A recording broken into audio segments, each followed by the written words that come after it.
Welcome to Tanvi cooking. Hi friends, welcome back to my channel. இன்றைக்கி நம்ம என்ன பார்க்க போகிறோம் அப்படின்னா, குக்கர்லேயே நம்ம செட்டிநாடு கார சட்னி 10 நிமிஷத்தில் நம்ம ரெடி பண்ணிடலாங்க.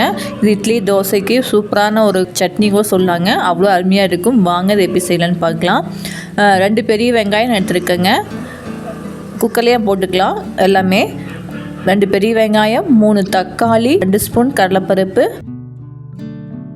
ஒரு 10 பல் பூண்டு, காய்ந்த மிளகாய் ஒரு 6 போட்டிருக்கேங்க.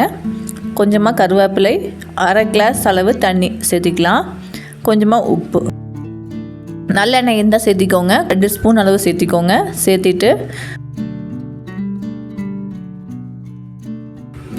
நல்லா கலந்து விட்டுக்கலாங்க. எல்லாத்தையும் கலந்து விட்டுட்டு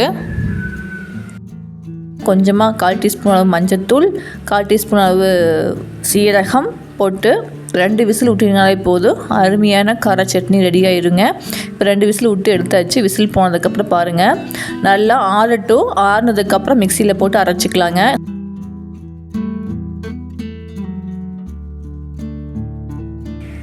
நல்லா ஆறுனதுக்கப்புறம் போட்டு மிக்சியில் போட்டு அரைச்சி எடுத்துக்கலாங்க. நல்லா பேஸ்ட் மாதிரி அரைச்சி எடுத்தாச்சு. இப்போ நம்ம இதையே தாளித்து விட்டுக்கலாங்க. கடுகு, உளுந்தம்பருப்பு, நல்லெண்ணெய் 2 ஸ்பூன் சேர்த்திக்கோங்க. கடலைப்பருப்பு அது பொரிஞ்சு வந்ததுக்கப்புறம் கொஞ்சமாக கருவேப்பிலை, பொடியாக கட் பண்ணி வச்ச வெங்காயங்க, அதையும் நம்ம சேர்த்திக்கலாம். வெங்காயம் வந்து ஆப்ஷன் தான், இருந்தால் சேர்த்திக்கோங்க, இல்லைன்னா விட்டுறாங்க. கொஞ்சமாக பெருங்காயத்தூள் அதையும் சேர்த்துட்டு அதுக்கப்புறம் அரைச்சிக்க கார சட்னியை உள்ளே சேர்த்திக்கலாங்க. அவ்வளோதான். நீங்கள் தாளித்து கொட்டினாலும் கொட்டிக்கலாம், இல்லை 1 நிமிஷம் வந்து உங்களுக்கு அந்த பச்சை வாசனை போகட்டும் அப்படின்னா கூட அந்த ஒரு கொதி வந்தோடனே கொதிச்சதுக்கப்புறம் அடுப்பு ஆஃப் பண்ணிக்கலாம்.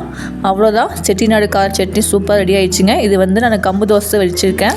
இட்லி, தோசை, பணியாரத்துக்கு எல்லாத்துக்குமே சூப்பராக இருக்குங்க. செஞ்சு பாருங்கள். அடுத்த வீடியோ பார்க்கலாம். லைக் பண்ணுங்க, ஷேர் பண்ணுங்க, கமெண்ட் பண்ணுங்க, சப்ஸ்கிரைப் பண்ணுங்க.